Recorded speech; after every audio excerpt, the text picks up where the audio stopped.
morning and welcome to Frankly Speaking here on WYDC TV Big Fox. I'm your host, Frank Acom, and we are broadcasting live from the Hesselson studio here on Market Street in Corning. And joining me in the studio this morning, we have the chairman of the Chemung County Legislature, Mark Margison. Thanks so much for finally being on the program. I finally reached out. I kept putting it off. Good morning, Frank. How are you? I'm doing great. Glad to be here. So let's kick it off with probably the million-dollar question. News about the First Arena. Oh, I'm surprised Did you expect that? I'm surprised you're asking me the question. So First Arena will be back in business. The IDA created a management team put together to stabilize the facility. We have 5 individuals that are going to work together. Some were involved in past management systems, and then others are brand new.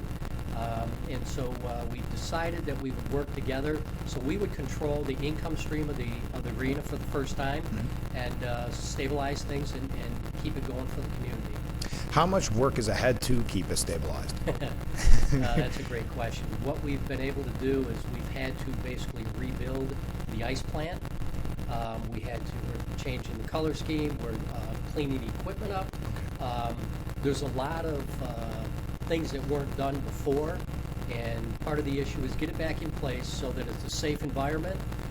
We've got it, we have to deal with the fire system. We've got to deal with the elevator system, lighting system, ice plant, all those things that have to be redone and updated. So I know that the Elmira River Sharks, their season begins on October 13th. Can all that be done by the 13th? It's going to be a struggle, but what we've done, we made a very strategic decision, which is to have one sheet of ice, which is probably unusual for some folks, but we've decided to focus on the main ice plant. And what we're going to do is the youth program, the junior hockey program, and the federal hockey program are all going to play on one set of ice. I think the youth are very excited about it. Yeah. The junior hockey is excited about it.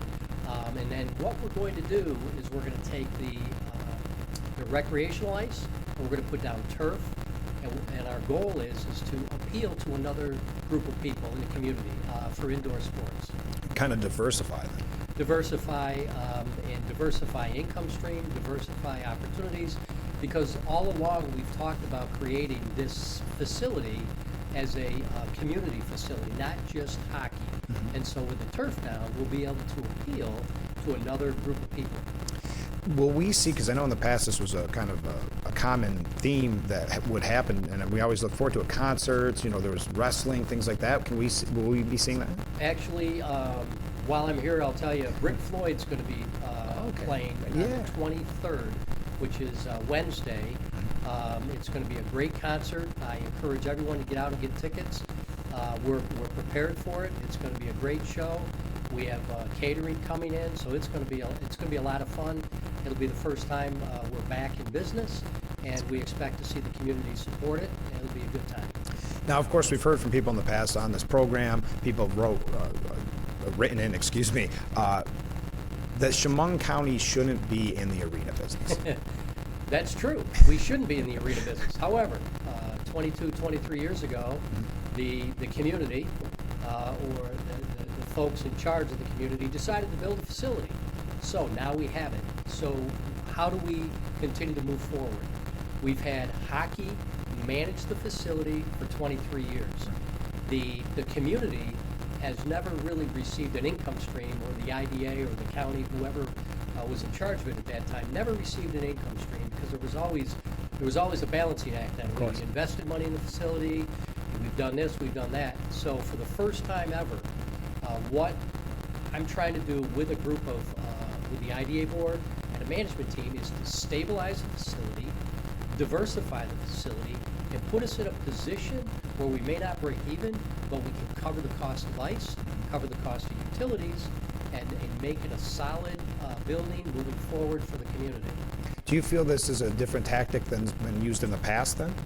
Yeah, I do. And I think I've received some pushback on this idea, but I felt that if we could get a good team of folks put together that could manage all the different aspects of the facility, that we could potentially put us in a better position, kind of look outside the box, diversify a little bit, change the ice structure, bring in some different types of activities indoor, and I think diversifying, it'll bring the community in and help us move forward. Would you say the overall reaction for this new management team is kind of an excitement about what the future holds? Yeah, I think so, but we've been fairly quiet about this management team. We've received, there's a lot of negativity out there, obviously. Back the last couple of management teams, there's been a lot of negativity. The facility was ruined and destroyed. There's things taken out of the facility. And now I believe that we have a dedicated team that are working directly with the IDA, that will be controlled by the IDA board, and a three-person committee that will manage these folks. All the income stream will come into the Chemung County Capital Resource Group will be the entity that will operate the facility, and it'll be a lot more control over the income stream. Great. I'm going to take a short break, and we'll get away from the first arena because we have plenty of other questions to get to as well. The chairman of the Chemung County Legislature, Mark Margison, is our guest this morning, so stay with us. This is Frankly Speaking here on WYDC TV, Big Fox.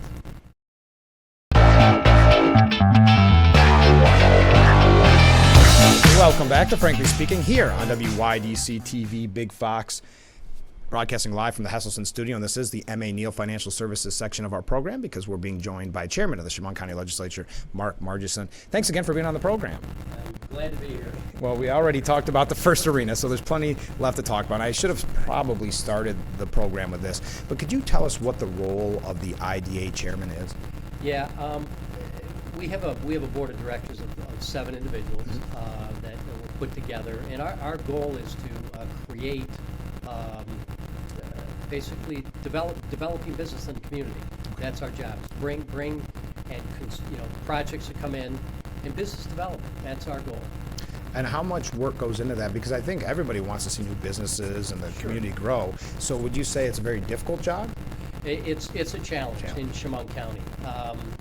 The executive of the IDA is always out. They're looking for opportunities, and then they bring them to the board.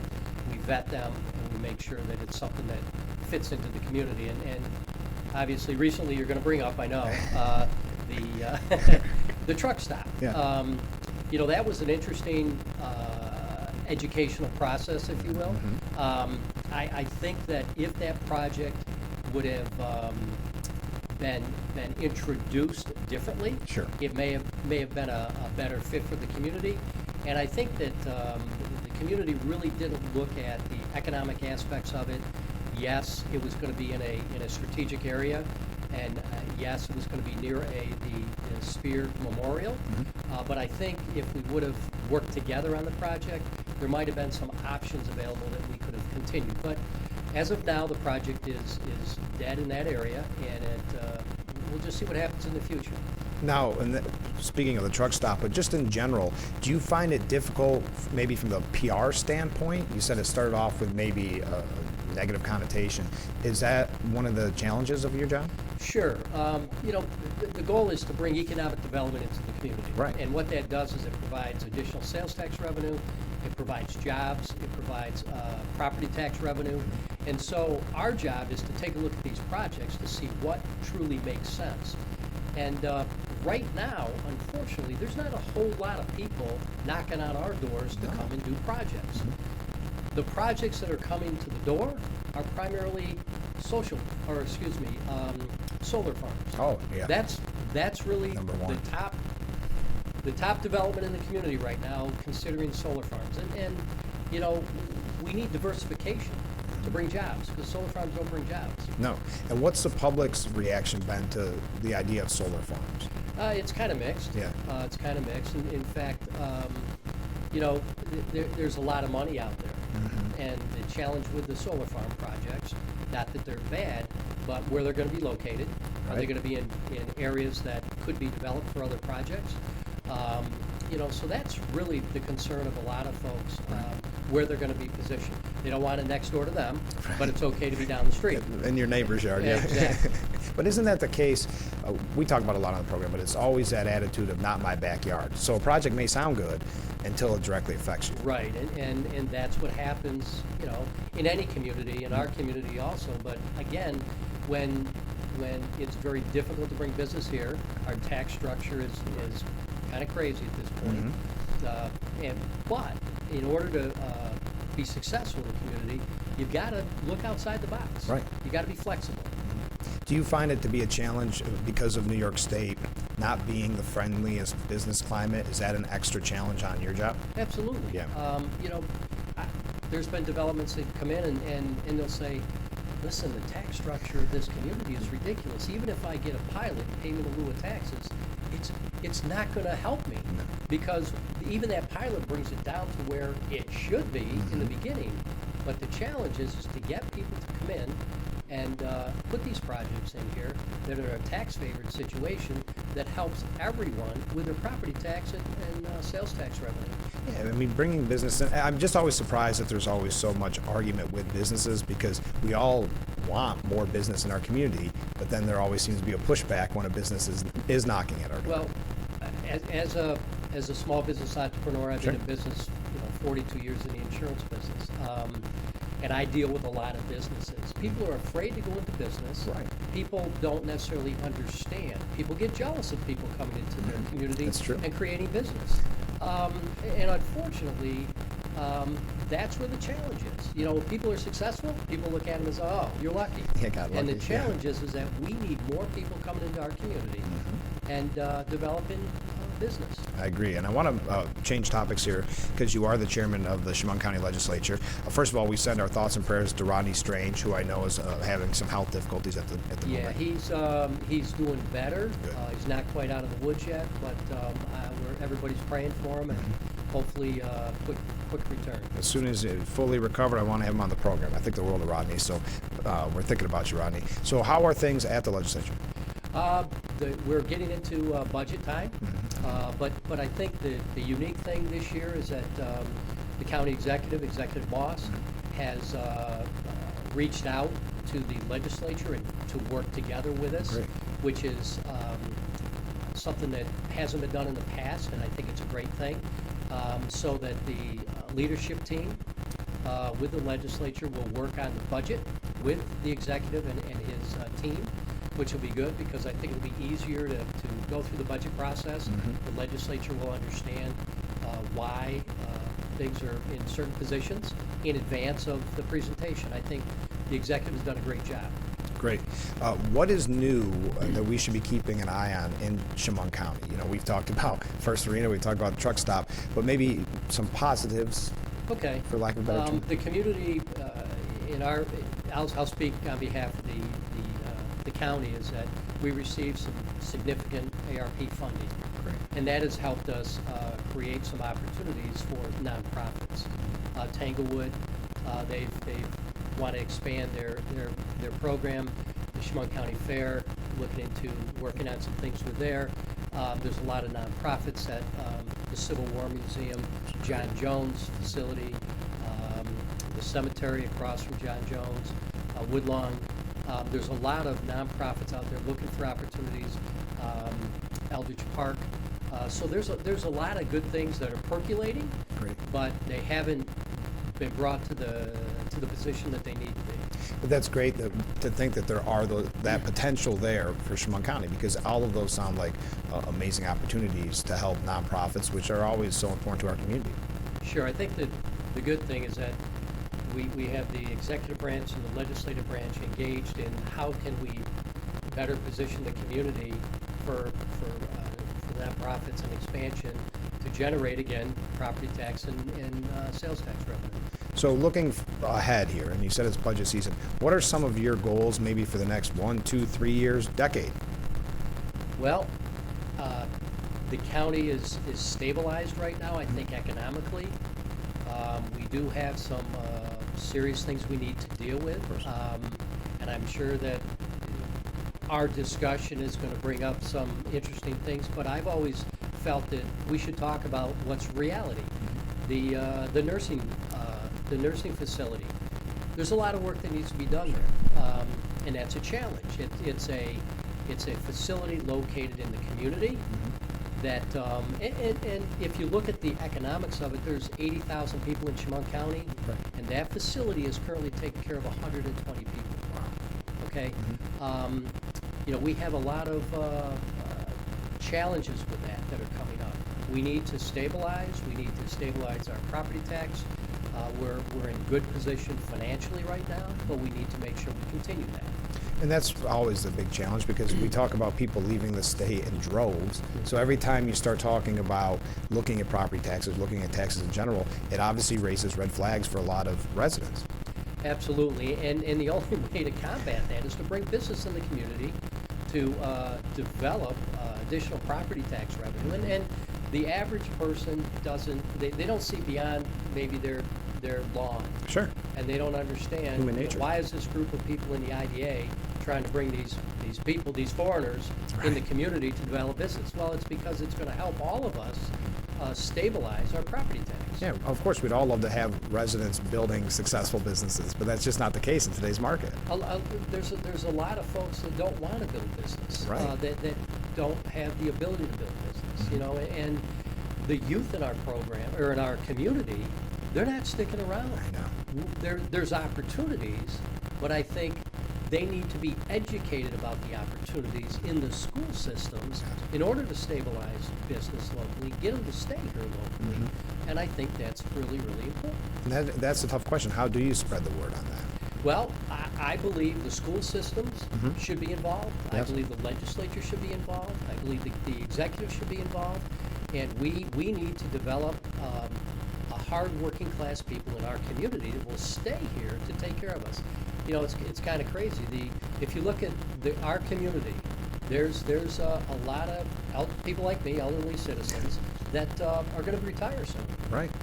And there's not a lot of in between, and that's the challenge.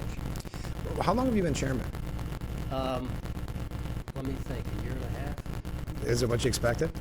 Not even close. I had a feeling that would be your answer. Not even close. You're not saying you regret anything. You're just saying it's not. Well, I won't say anything. Okay. I shouldn't have asked that. I shouldn't end the interview like that. That's okay. But same with the IDA chairman. Is that what you expected? No. No. No. It's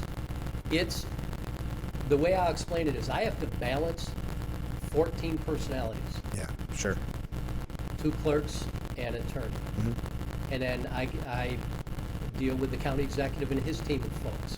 And it's a balancing act Sure. to try to get everyone to work together, pick their battles, look at economic development. But it's a challenge. It's not quite what I thought it was going to be. Well, and you didn't bring this up, but I'm going to ask it because I don't want it to sound like you're complaining or something. Oh, no. But is it and that's not why I'm asking, but is it very time consuming? So, yes, it is. Right now, I probably spend 4 to 5 hours a day on a RETA business and business at the county legislature. Yeah, it's taxing. I own my own business. Yeah, so you I have have an insurance broker, and my business partner, Tracy Garcia, is wondering when I'm going to come back to the office. Well, that's what I wonder, because if you're still working, which we just talked about, we want everybody out there working, so it's got to be time consuming. So I asked the question because I was just curious. But Mark Margison has been our guest. Thanks so much for being on the program this morning. I appreciate it. Let's Thank do you it very again much. soon, okay? And Great. we'll see you on October 13th of the game, right? It's actually at the game, yes, Yeah. and then Rick Floyd is the 23rd. Oh, that's right. That's right. So thank you again for being on the program. We'll be right back with Frankly Speaking here on WYDC TV, Big Fox.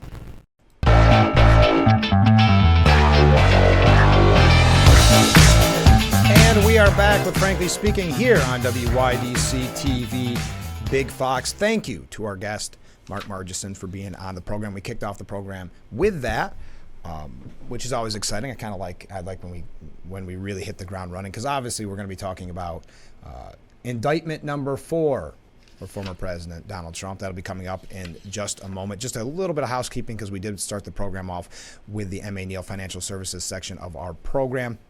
And by the way, I want to mention Mark Margison. I had received numerous emails and contacts, and they asked me to interview him, and I realized I had never reached out to him before. So he was great. He came right on the program, and I do appreciate that. And that goes back to our point. Let me put that information up.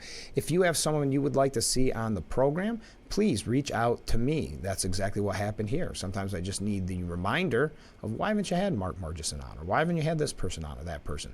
Well, it's as simple as contacting me, because I sometimes, I'll say it escapes my mind. So I really appreciate him coming on the program, and we set that up kind of in a hurry when I started receiving recommendations for that interview. Okay.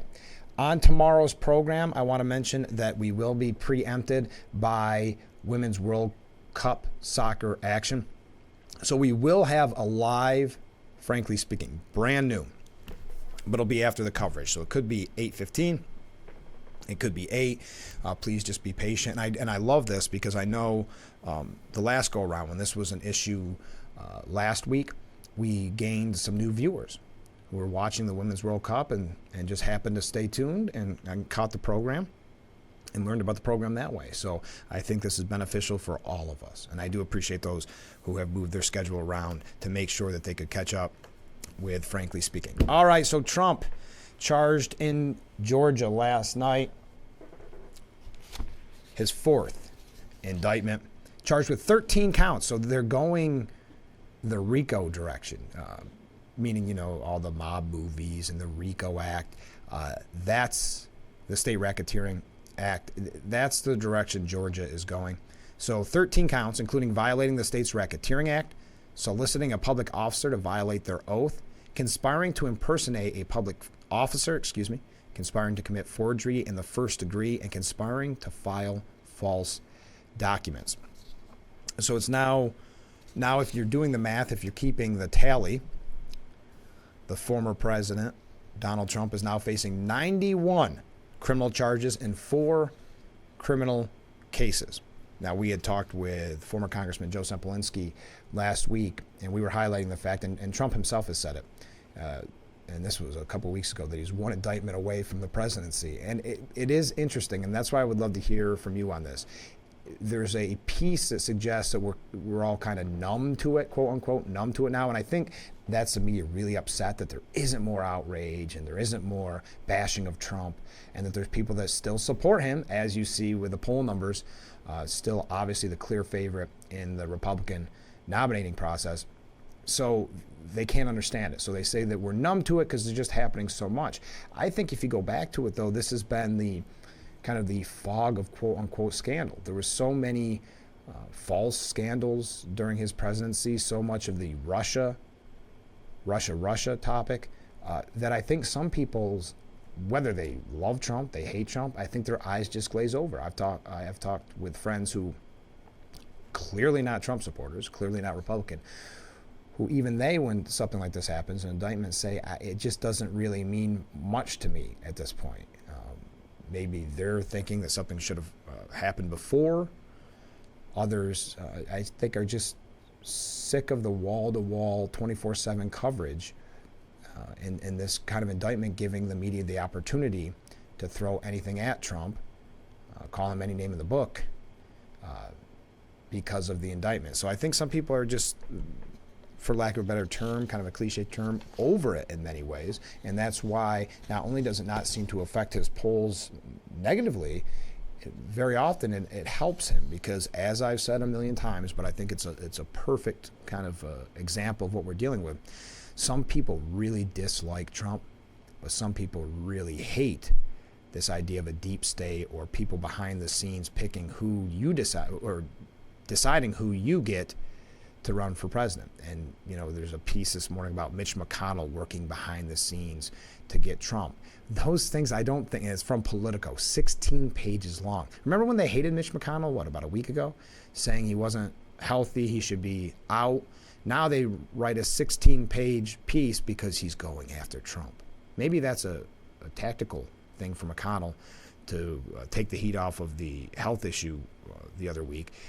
But probably not. It's probably more because of the going back to, and I don't want to use the term deep state, but when you have Republicans going after the former president, the Democrats going after him, the DOJ, the justice in general going after him, I think some people see it as a concerted effort to try to bring down the number one candidate in the race for presidency. And a lot of people don't like that. And so I think it backfires on them when they do a piece like that on Mitch McConnell working behind the scenes, or these indictments, in a way, backfire on them. Now, again, 18 allies were also charged in the meddling.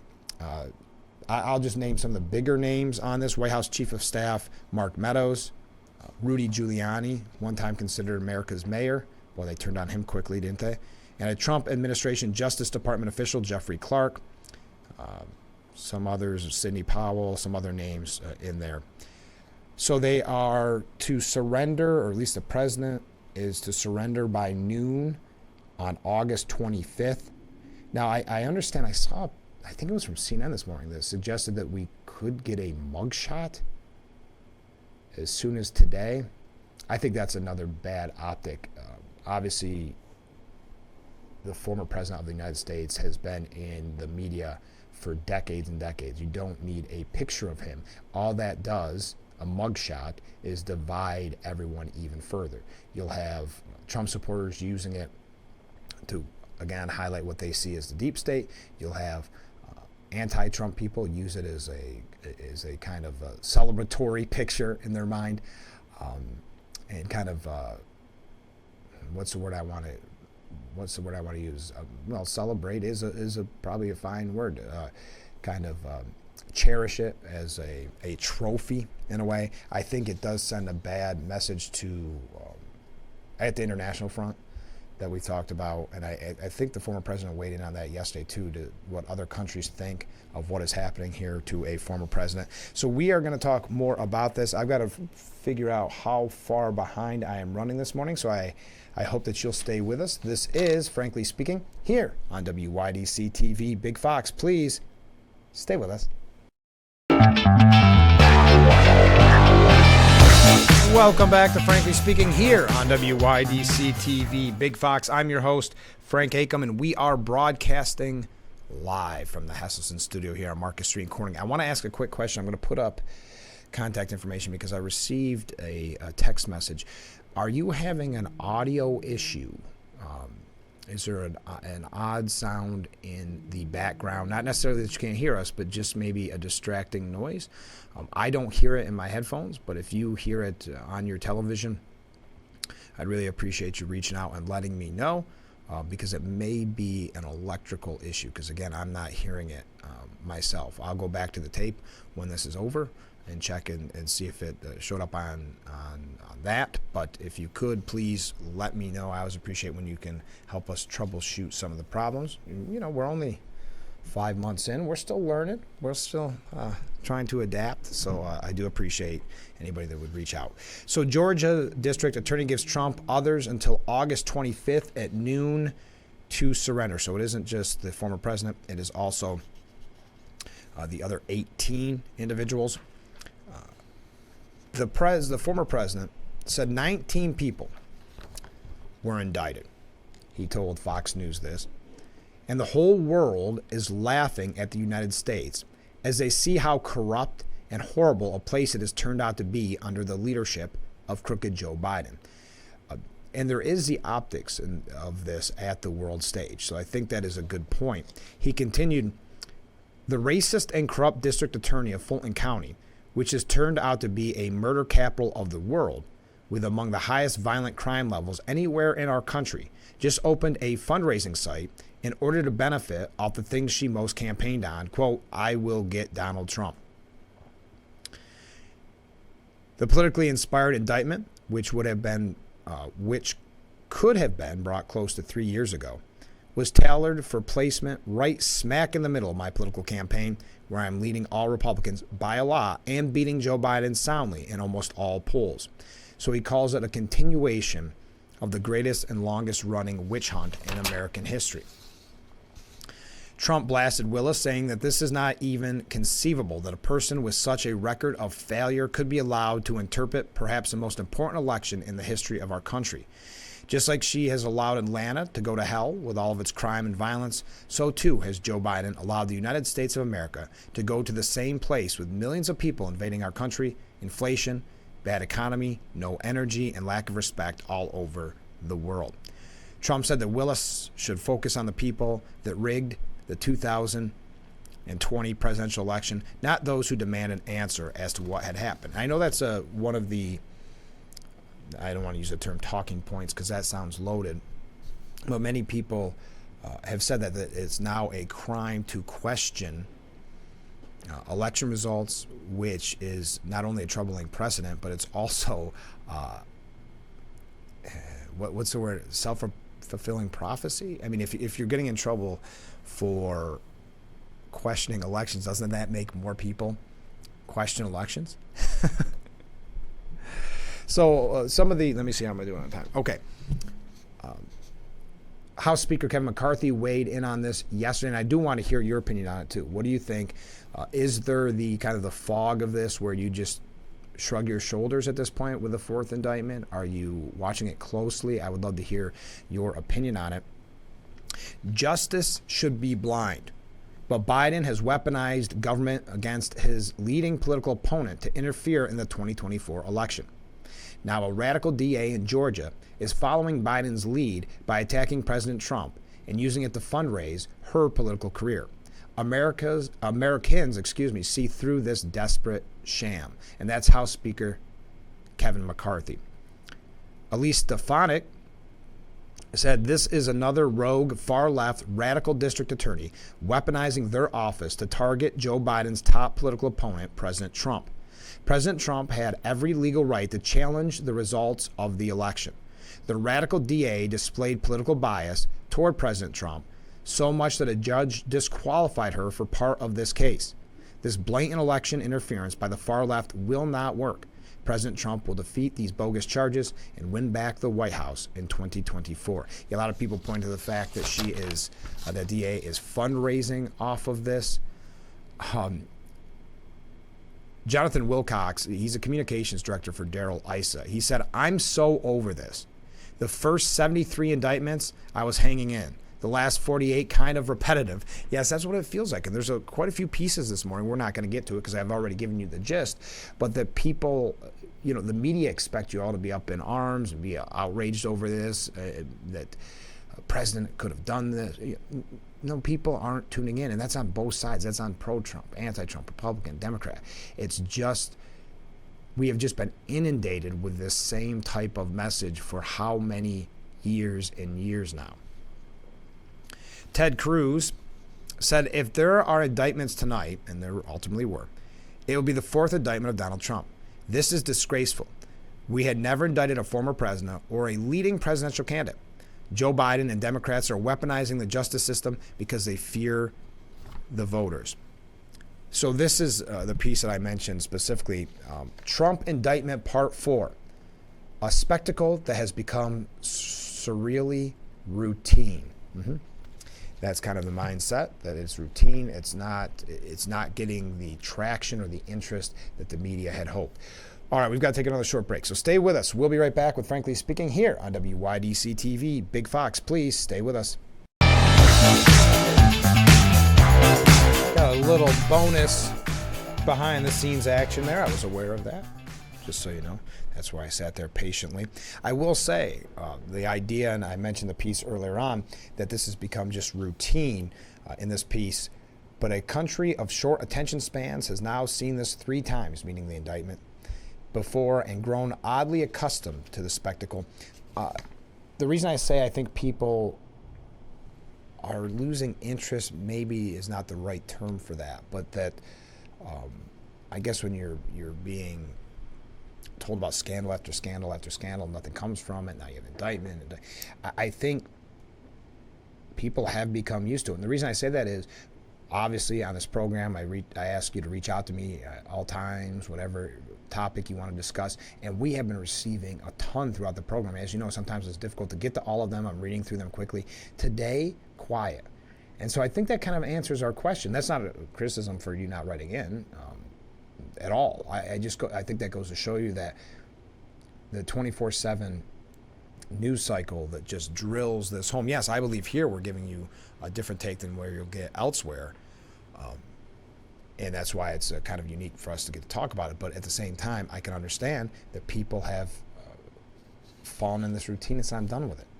I want to focus on something else, and that's exactly what we're going to do. Darn it. Even though Hillary Clinton said she feels profound sadness over the indictments. Do you believe that?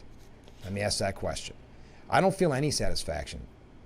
I feel great, profound sadness that we have a former president that has been indicted for so many charges that went right to the heart of whether or not our democracy would survive. And that's going to be a talking point that they've already used a lot, but obviously coming up during the election, it's going to come up a lot. Threat to democracy, that kind of rhetoric. I don't know that anybody should be satisfied. This is a terrible moment for our country to have a former president accused of these terribly important crimes. The only satisfaction may be the system is working and justice is being pursued. Is that what you feel? Now, I will say Andrew McCarthy believes of all the indictments that Georgia may be the biggest threat to the former president. Okay, I want to move along here. We do have to take a break in just a second. But again, I want to pick your brain so you can weigh in on that. But listen to what the LA Times is pushing. We talk about how Democrats are not a big fan of Kamala Harris, Vice President Harris. There seems to be a real want to have someone else run for president, not Joe Biden. But they don't know how to handle it because they can't then box Harris out. She would have to be the candidate if that were to happen, and they don't want that. So we talked, if it was early enough, they could get a Gavin Newsom, something like that. Well, the LA Times believes they have solved the problem. And I'm going to tell you about it when we come back. So stay with us. This is Frankly Speaking here on WYDC TV, Big Fox, broadcasting live from the Hasselson studio.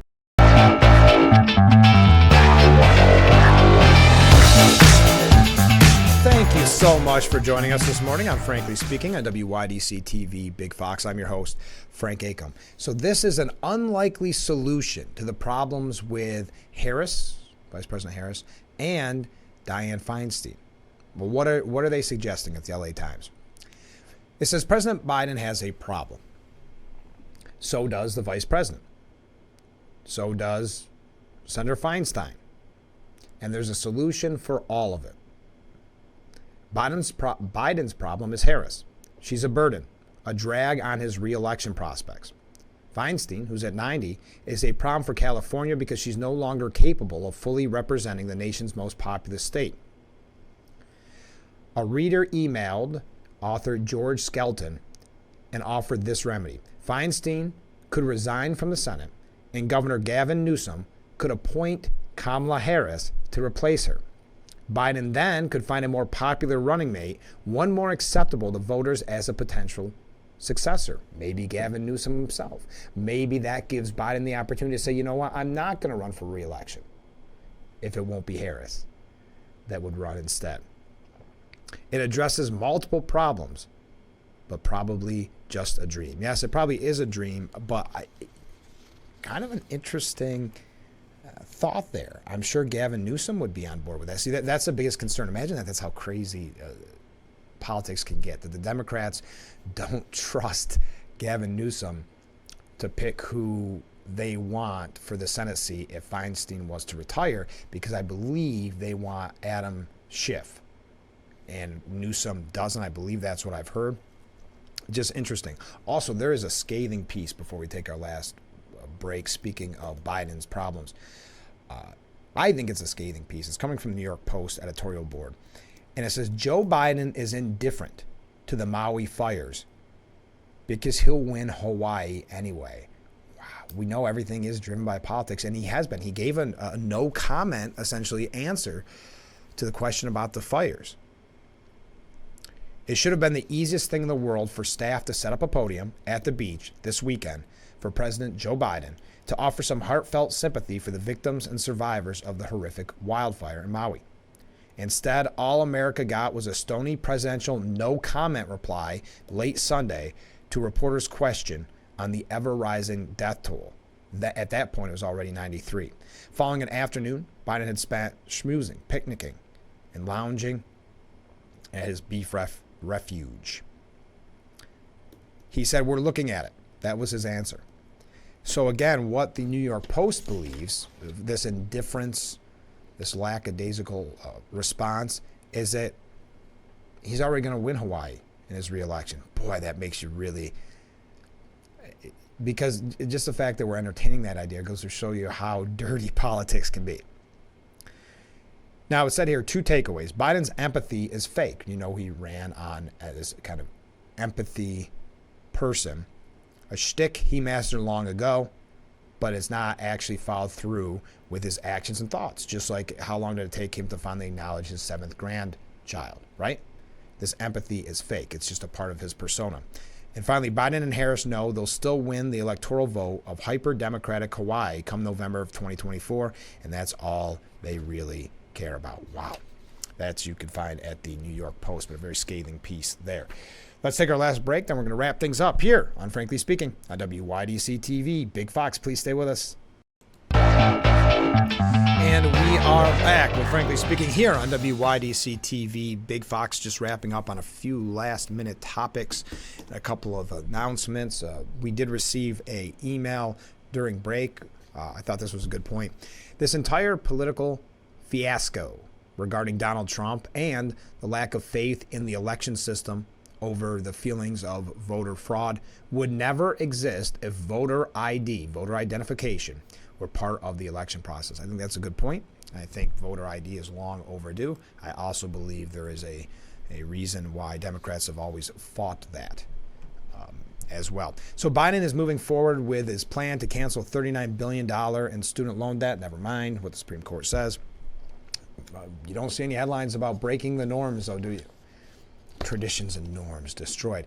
Yeah, again, this 16-page piece about inside Mitch McConnell's attempt to thwart Donald Trump by Politico. Now they love him. They wanted him out last week because of a health issue. Now, apparently, they're saying, is he channeling the late Senator John McCain, Maverick style? Okay, now he's the good guy. There's a piece at The Atlantic that says how America got mean. Do you agree with this? And a culture devoid of moral education. Generations are growing up in a morally inarticulate, self-referential world. Another long piece, but kind of an interesting read. And finally, at the New York Post, if you have a chance, average New Yorkers rocked by inflation. Quote, I can't afford proper food. There's an expert that revealed that Americans are forking over $709 more per month on common goods than they did just 2 years ago. That's the inflation. But again, Bidenomics, we are told, has been a success and that we aren't really suffering. We are out of time for today's edition of Frankly Speaking. Thank you again to Chairman of the Chemung County Legislature, Mark Margison, for being on the program this morning. Again, tomorrow's program will be live, but it's after the Women's World Cup action. So tune in around 8:15, and we'll go live as soon as we possibly can and cover as much as we possibly can. And then we return Thursday for our normal time at 7 a.m. So thank you to everybody who joined us this morning. Thank you for the comments. We will have, as I said, a busy rest of the week. So please tune in tomorrow morning, starting around 8:15, right after the Women's World Cup action. Have a great day, everyone. We'll be back tomorrow morning with Frankly Speaking here on WYDC TV. Big Fox. I look forward to it already.